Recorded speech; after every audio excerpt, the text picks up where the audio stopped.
Il est 13 heures, bonjour à tous, voici les titres de ce journal.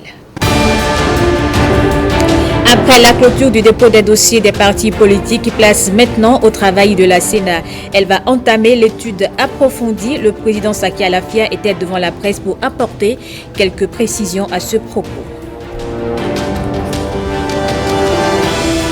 La Haute Cour de justice s'ouvre aux professionnels des médias. À la faveur d'un séminaire, ils se sont appropriés les tests qui régissent l'institution. À suivre les détails.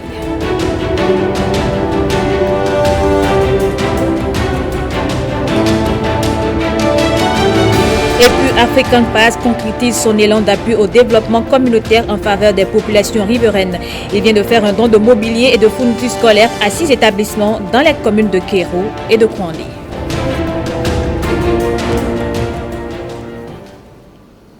Bonjour à tous et bienvenue dans ce 13h.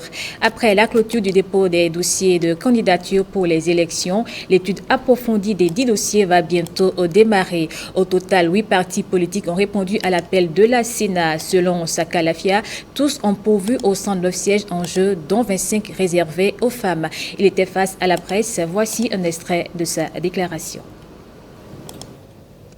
Le 2 novembre 2022, avant minuit, heure de la clôture de la réception des déclarations de candidature, 8 partis politiques étaient effectivement présents dans l'enceinte de la Sénat pour le dépôt de leur déclaration de candidature. Il s'agit, dans l'ordre d'arrivée, 1. Force Cori pour un Bénin émergent, FCBE. 2. Union progressiste Le Renouveau. 3. Bloc républicain. 4. Nouvelle force nationale. 5. Des élites engagées pour l'émancipation du Bénin. 6. Les démocrates. 7. Mouvement populaire de libération. 8. Union démocratique pour un Bénin nouveau. Chacun de ces partis a déposé le nombre de dossiers exigés par le Code électoral. À l'issue de la vérification prescrite à cette étape, et toujours conformément aux dispositions du Code électoral, nous avons délivré à chacune de ces formations politiques le récépissé provisoire devant constater la réception de leur dossier. En pièces jointes à chacun de ces 8 récépissés provisoires délivrés a été annexé un rapport de complétude. Dès aujourd'hui, il sera procédé et dans toutes les prochaines heures à l'étude au fond des dossiers. Il sera notifié à chaque parti politique les insuffisances constatées dans la déclaration de candidature qu'il a déposée. Ces partis disposent de 72 heures ouvrables à compter de la date de notification pour compléter les pièces manquantes et remédier aux autres défaillances de leur dossier. La famille du bloc républicain s'agrandit dans la 8e circonscription électorale. Les chefs quartiers et villages de l'arrondissement de Samson et leur base, de même que des jeunes de Tourou dans le premier arrondissement, rejoignent le parti. Le point avec Kolaoli Boniface Biaou. Des chefs de quartiers et villages de l'arrondissement de Samson dans la commune de Tchaourou, mais aussi des jeunes de Tourou dans Parakou, désormais membres du bloc républicain. Nous nous engageons à partir d'aujourd'hui de soutenir sans faille le parti bloc républicain et ceci pour toujours, pour le bonheur et pour l'épanouissement de notre jeunesse désœuvrée et sans emploi. On va toujours rester dans BR. Par la grâce de BR que notre arrondissement de Samson se développe en domaine des infrastructures, l'eau, les écoles, tout ce que je n'ai pas cité. Merci pour l'acte accompli et sachez que à partir de ce jour, nous vous considérons comme membre de la famille du bloc républicain, c'est-à-dire celui du cheval gagnant. Et pour donner à ces populations la preuve de leur appartenance à la famille, promesse est faite pour la prise en compte dès les jours prochains de leurs doléances. Nous avons eu le cri de cœur, les besoins, ou pour ne pas dire ce qui les tiennent à cœur, c'est-à-dire la question de l'eau a été rappelée. Nous allons revenir et ils verront d'ici peu également leurs doléances, comment ça serait réglé. Également, la préoccupation des jeunes a été soulevée. Ça, c'est la moindre des choses. La délégation des membres du parti rend une visite de courtoisie au roi de Tourou en marge de ces cérémonies d'accueil des nouveaux adhérents. Le Fonds monétaire international salue les performances économiques du Bénin. Au terme d'une mission de 10 jours, la délégation du FMI était devant la presse pour faire le point de la mise en œuvre du nouveau programme économique signé entre le Bénin et le FMI. Le chef de file de la mission est ici au micro de Ricardo Loïc Pécou. C'est une première dans l'histoire du FMI d'avoir un programme qui combine deux instruments et qui a un accès financier au-delà des normes. Parce que, comme vous avez dû le constater, c'est un programme qui est près de 400% de la quote-part du Bénin au FMI.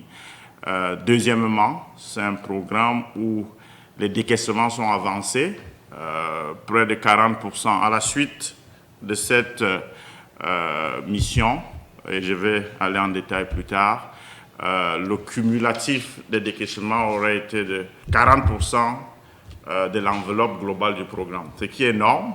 Et la raison pour laquelle le FMI est confiant de faire ce type de profilage, c'est la crédibilité du Bénin.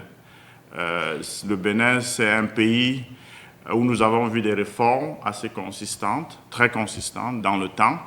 Et donc, c'est cette marque de confiance qui nous a donné le confort et qui a donné le confort à notre conseil d'administration de dire, au vu des défis conjoncturels, on peut avoir une souplesse, on peut être flexible dans la façon dont le programme est conçu. C'est un programme très flexible, c'est un programme qui vise à augmenter les dépenses publiques. Et la raison pour laquelle c'est possible de le faire, c'est parce que le gouvernement a une stratégie de mobilisation des recettes très solide. L'économie béninoise se porte très bien. En fait, nous avons révisé à la hausse la projection de croissance pour l'année 2020. Dans le programme, vu le choc, la guerre en cours en Ukraine, on avait projeté une croissance de 5,7%. Et là, nous avons révisé légèrement à la hausse à 6%. Dans les semaines à venir, il y aura un décaissement d'environ 140 millions de dollars US. 40% des décaissements, une fois que ce deuxième décaissement va être fait, intervient dans les 6 premiers mois d'un programme de 42 mois. Vous voyez?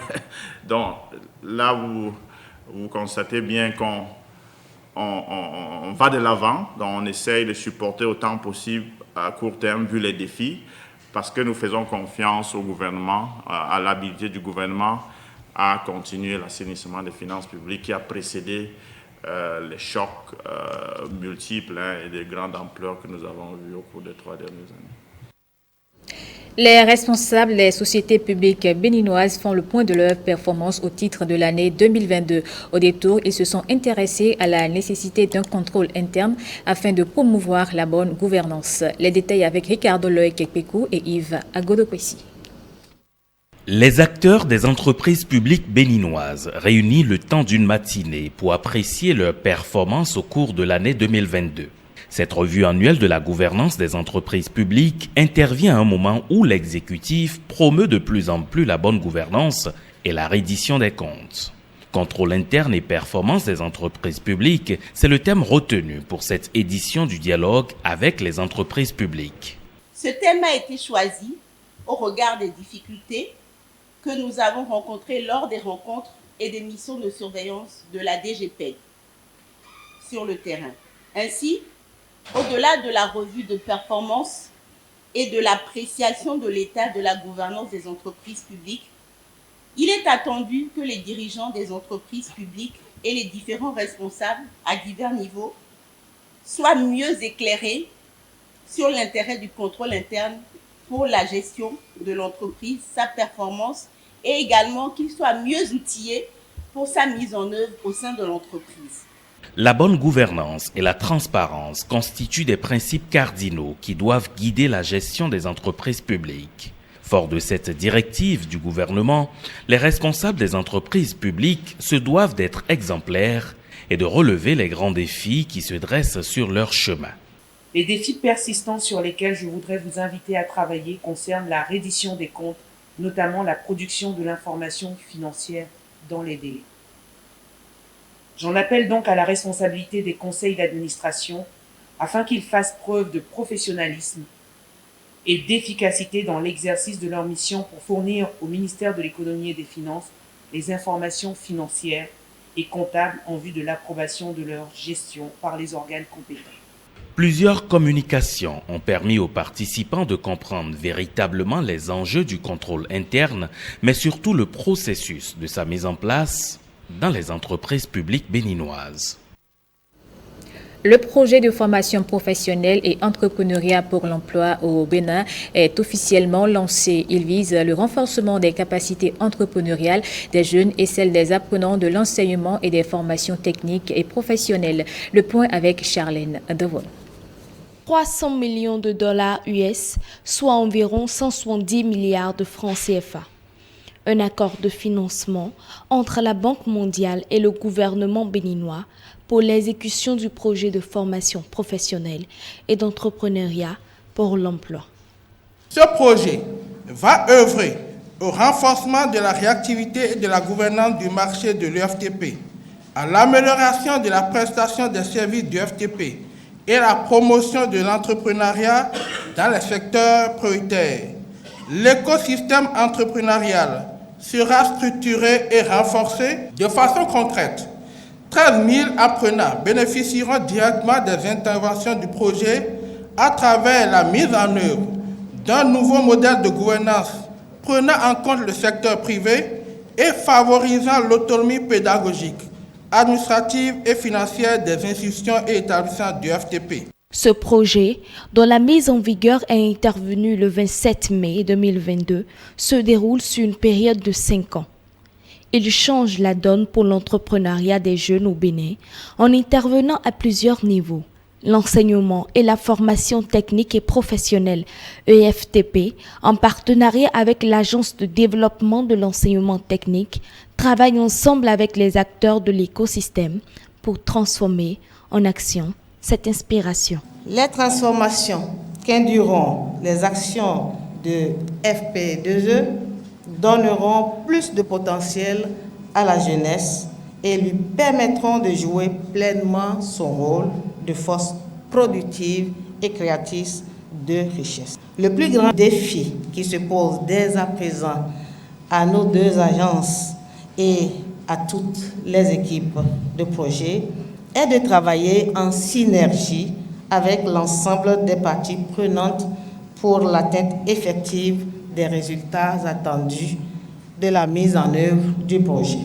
L'objectif au bout de 5 ans est de donner un souffle nouveau à l'écosystème EFTP et celui de l'entrepreneuriat. La troisième phase de l'approche communale pour le marché agricole est aussi officiellement lancée. Cette fois, elle connaît une extension et s'élargit au département du Borgou et de la Donga. Le ministre de l'Agriculture, de l'Élevage et de la Pêche, les partenaires techniques et financiers et les élus communaux étaient de la partie. Vitis Aoré et Michael Nouati. L'approche communale pour le marché agricole, ACMA, entre dans sa phase 3. Le projet s'étend à de nouvelles zones d'intervention comme le Borgou et la Donga.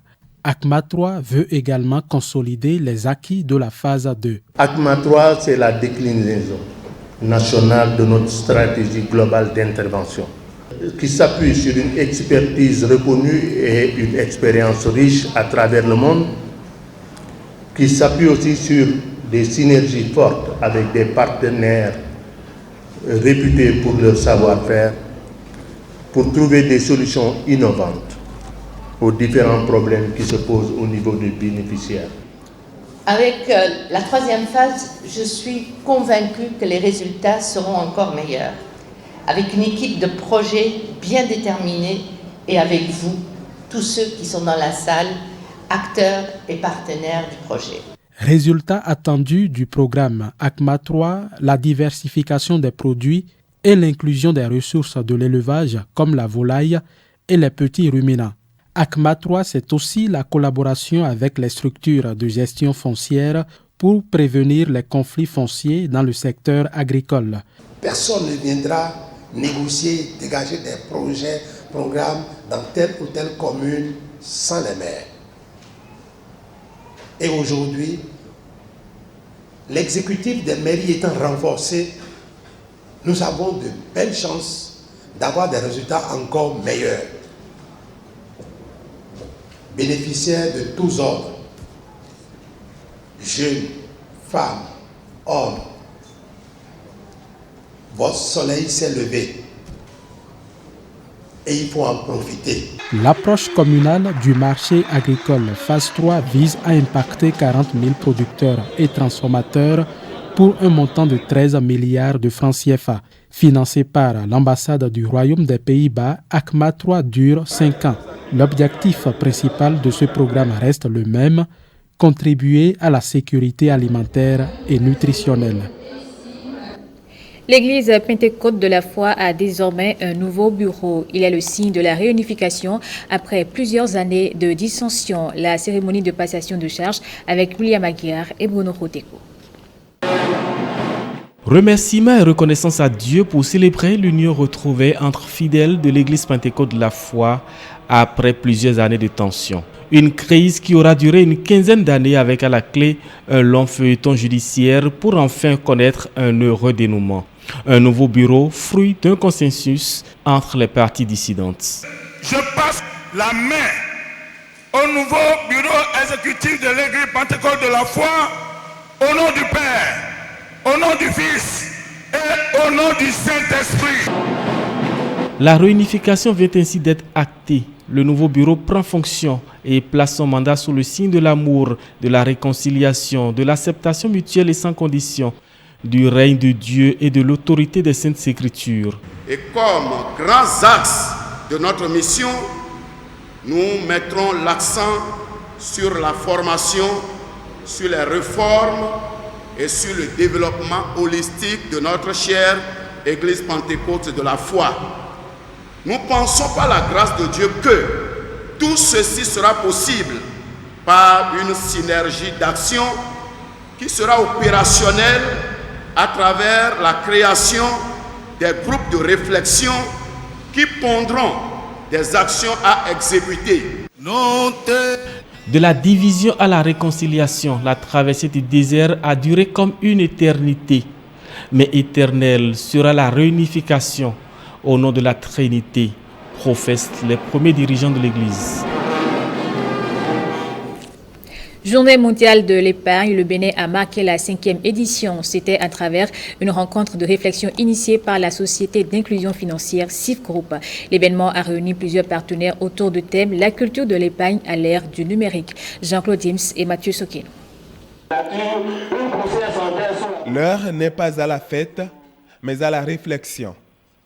Ici, tous les regards sont orientés vers l'épargne, le mot d'ordre de cette journée. La journée mondiale de l'épargne est l'occasion pour les acteurs de l'écosystème financier et bancaire béninois, ainsi que les acteurs institutionnels, d'attirer l'attention des populations sur les bienfaits, la nécessité et l'importance de l'épargne, surtout de l'épargne formelle, en tant que moyen essentiel pour parvenir au développement durable. En tant que composante cruciale du bien-être économique des hommes et des femmes à faible revenu, avec un impact direct sur la réduction de la pauvreté. Nous sommes convaincus que nous avons une responsabilité de pouvoir contribuer vraiment à mettre aussi les outils qu'il faut pour que épargner, je n'ai pas besoin de me déplacer pour épargner, je dois pouvoir épargner sans bouger. Nous devons avoir aussi des ambitions fortes. Comment nous pouvons faire ensemble pour que dans un horizon de, je dirais, 1 à 2 ans, que 1 million de Béninois aient de l'épargne. Plusieurs produits d'épargne sont aujourd'hui offerts au public et méritent d'être mieux connus, au regard notamment des facilités, mais aussi des risques induits par la digitalisation de la finance. Présenter au public ces produits d'épargne dans un langage simple et accessible. Pour cette 5e édition, CIF Group a associé à la célébration un forum de discussion. L'idée est de relancer le débat sur la question de l'inclusion financière. Je vous le disais en titre, la Haute Cour de justice s'ouvre aux professionnels des médias. À la faveur d'un séminaire, ils se sont appropriés les thèses qui régissent l'institution. L'initiative émane de la haute juridiction Cavaldor Aronou et Nathalie Doris Oulabi. Ce séminaire répond à un besoin d'information et de formation des médias sur l'importance de son entrée dans l'environnement institutionnel au Bénin. La diffusion de l'information sur la Haute Cour de justice ne doit pas être empreinte de confusion. Et c'est le but de ce séminaire d'appropriation des tests de la Haute Cour de justice à l'endroit des acteurs des médias.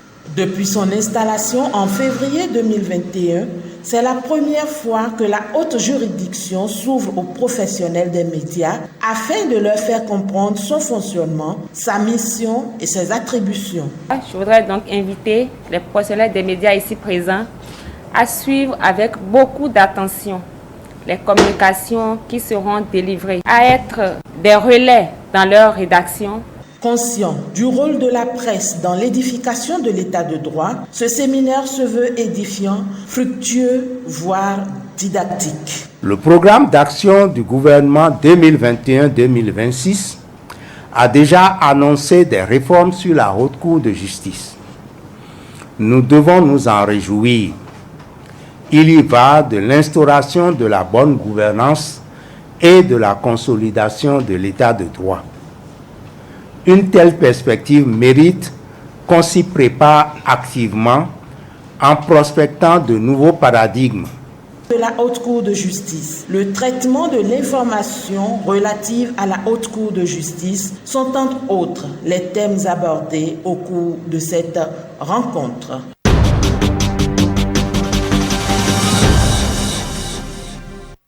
Les déviances sexuelles prennent une allure assez inquiétante depuis quelque temps dans notre société. Une situation qui interpelle la conscience collective à une éducation adaptée aux nouvelles donnes.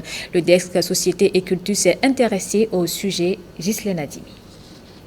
Des parties intimes du corps nu et même des ébats sexuels sont filmés et mis en ligne. On parle sexe dans des langages vulgaires à nul autre pareil. Aujourd'hui au Bénin, plus un jour ne passe sans que ne défilent sur les réseaux sociaux des scènes ou des images qui frisent la pornographie.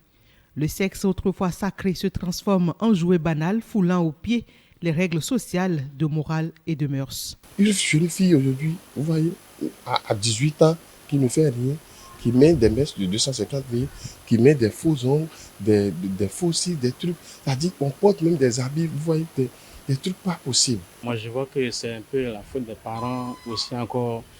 Il y a encore les enfants qui déconnent aussi. Parce que si tu maîtrises ton enfant et puis tu parles bien avec ton enfant et puis ton enfant te respecte, tu ne peux pas déconner.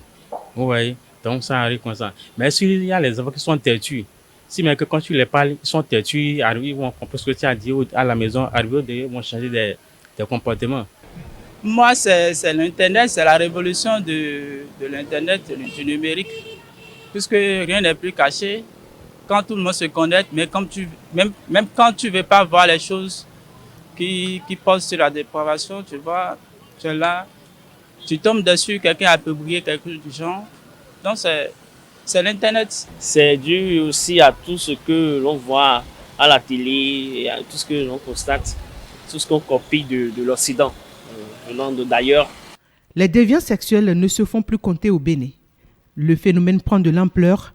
La mondialisation et l'évolution des nouvelles technologies semblent favoriser davantage ces dérives. Ce que nous considérons comme déviance dans notre communauté ne l'est pas forcément sous d'autres cieux. L'explication de ce fait, de cet état de choses, s'explique par la facilité d'accès à l'information, dont je vais parler des NTIC, qui rendent aujourd'hui le monde comme étant un village planétaire où un enfant de Cotonou, de sa chambre, vit ce qui se passe aux États-Unis, mais n'ayant pas un bon encadrement, un repère pense que parce qu'il a vu un adolescent de 17 ans des États-Unis faire quelque chose, étant donné que lui aussi, il a 17 ans, il se peut de le faire. Un nouveau paradigme d'éducation sociale étendu à une éducation sexuelle de bonne facture des adolescents et jeunes s'impose. Ce qui ramène à l'éducation de base qui est cette carte, cette boussole que le parent est censé donner à son enfant pour que quel que soit l'environnement dans lequel ce dernier se retrouve, garde en lui l'essentiel qui lui permet de faire la différence entre ce qui est faisable et ce qui n'est pas faisable. La grande part de responsabilité revient donc aux parents et pour réussir, 3 principes fondamentaux s'avèrent indispensables. L'exemplarité des parents, être à l'écoute de l'enfant et instaurer un bon dialogue avec son enfant.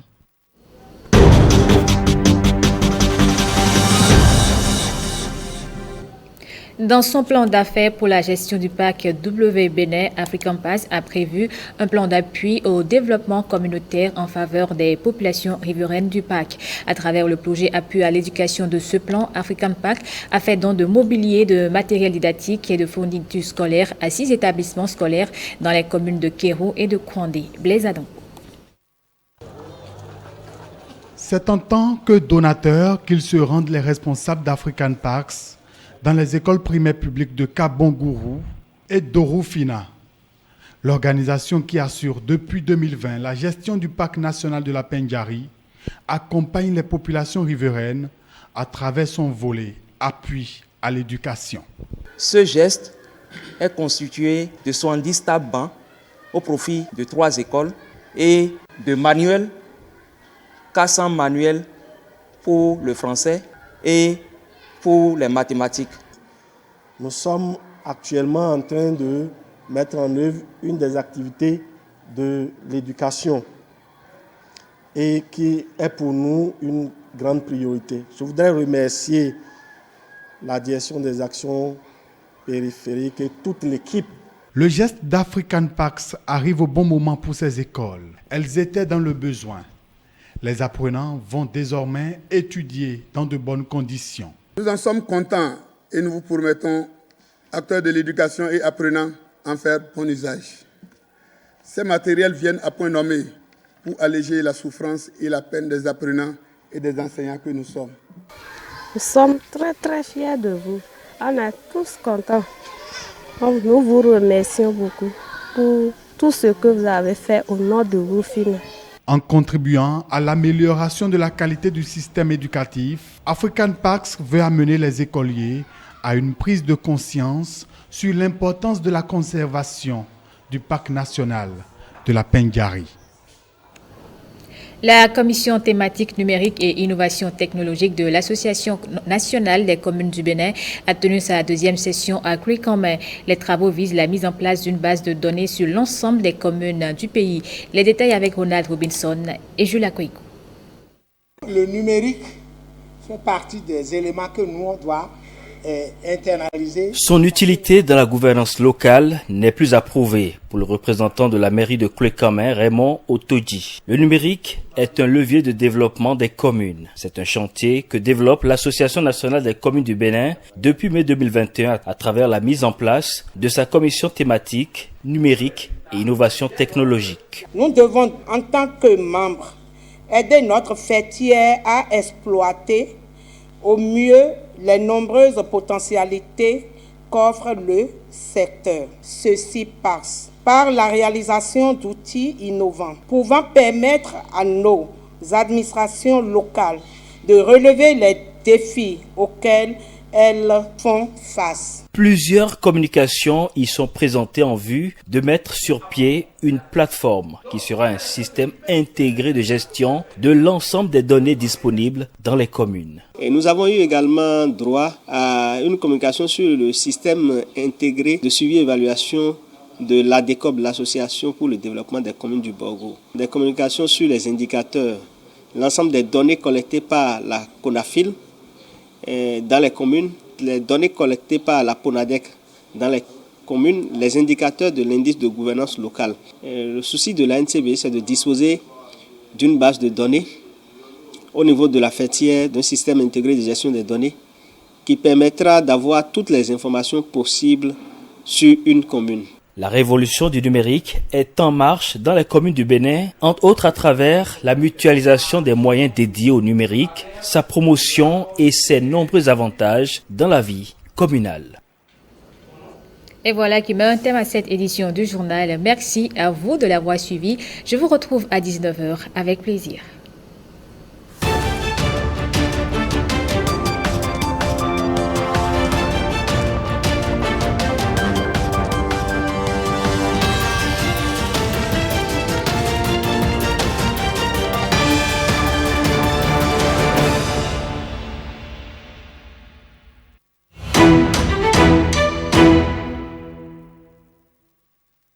MTN Momo Saya, c'est un produit d'épargne que nous mettons en place en partenariat avec la banque UBA et qui permettra désormais à nos 4 millions d'abonnés, aujourd'hui 4 millions d'abonnés au niveau de MTN Mobile Money, de pouvoir avoir accès dès aujourd'hui même à l'épargne. Donc ça veut dire que 4 millions de Béninois dès aujourd'hui peuvent ouvrir un compte épargne sur MTN Mobile Money à partir de leur compte MTN Mobile Money et de pouvoir gagner des intérêts. Nous offrons des intérêts de 0,3% payables chaque mois. Donc ça veut dire que tous les mois, et non Divisaya. Donc chaque mois, vous recevez une épargne, un intérêt sur l'argent que vous laissez sur votre compte épargne au niveau de Mobile Money. Alors pour nous, cela va au-delà d'un produit parce que souvent on dit les entreprises on lance que des produits, mais pour nous, il s'agit de relever plusieurs défis. Des défis individuels que collectifs au niveau de chacun de nous en tant que Béninois. Je dirais que le premier défi sera de pouvoir, permettre à tout Béninois d'avoir la culture de l'épargne. Nous voulons vraiment contribuer à voir au niveau de notre pays qu'il n'y ait plus d'enfants qui se retrouvent forcés d'arrêter l'école, d'arrêter l'université, et ça arrive. Il y en a beaucoup qui arrêtent parce qu'à un moment, les parents n'ont plus les moyens de pouvoir payer l'université. Alors, ce type de produit nous permet en tant que parents d'être plus prévoyants.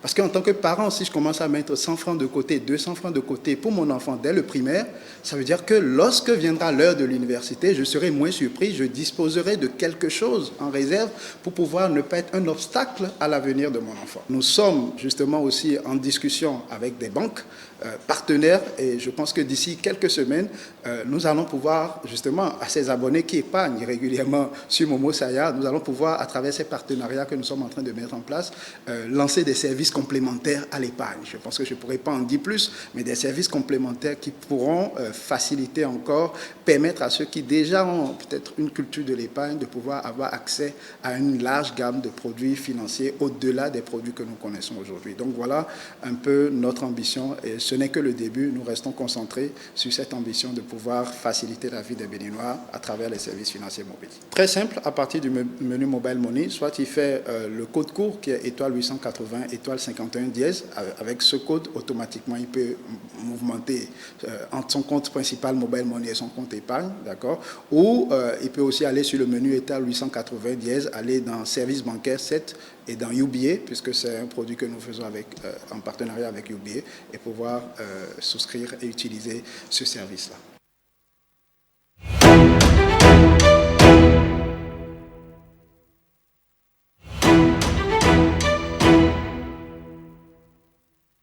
Il sort gagnant de la promo La main de fer.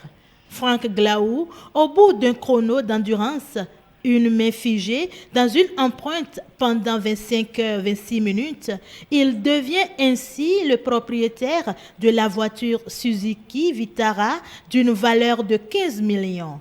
Victoire d'un parcours émouvant. Le jeu s'est déroulé dans la transparence. Il a fallu d'abord envoyer autant de fois le mot faire, ce que chacun des participants a fait, ce que j'ai fait. Bon, c'est vrai que le véhicule était quand même très très beau, donc il fallait envoyer autant de fois pour prétendre être sélectionné. Quand j'ai été sélectionné, j'étais très content. Alors il fallait faire le challenge là, poser la main sur le véhicule aussi longtemps que possible. Ça n'a pas été facile, mais bon, je pense qu'on est arrivé au bout. Donc à l'espèce, c'était un jeu de promotion des services SMS Et cela a permis à notre ami d'avoir une voiture pour régler ses problèmes de mobilité. La promo La main de fer est un jeu initié par le premier réseau de téléphonie mobile au Bénin, MTN. Pour accéder à ce jeu, il suffit tout simplement d'y participer en envoyant le mot FER, F-E-R, par SMS au 70 60 à un coût de 200 francs. Et pour maximiser ses chances, il faut l'envoyer autant de fois que possible parce que à la fin de cette phase 1, seuls les 20 premiers abonnés à avoir envoyé le plus de fois le mot FER, c'est ces 20 en fait qui sont sélectionnés et c'est eux qui vont compétir. Cette initiative, nous l'avons amenée, c'est pour la première fois d'ailleurs au Bénin, nous l'avons amenée en fait histoire de montrer une autre facette de la compétition à nos abonnés. Par le passé, ils étaient habitués à des questions-réponses et il en revenait qu'il y en avait qui ne savaient pas parler le français, il y en avait qui ne trouvaient pas les bonnes réponses. Et cette fois-ci, nous avons juste voulu amener ce type de promotion afin de donner la chance à tous nos abonnés de pouvoir y participer. Il y a d'autres éditions qui vont venir et ceux-là qui n'ont pas eu la chance de faire partie des 20 meilleurs pour compétir pour la voiture et qui n'ont pas également la chance de remporter cette voiture, je leur demande tout simplement de rester connectés sur nos différents réseaux sociaux et dès que la deuxième édition sera lancée, ils pourront y participer massivement afin d'avoir la chance de gagner également eux-mêmes une voiture flambant neuve. La promo La main de fer, lancée en août 2022 par MTN, a connu son dernier acte ce lundi 31 octobre 2022.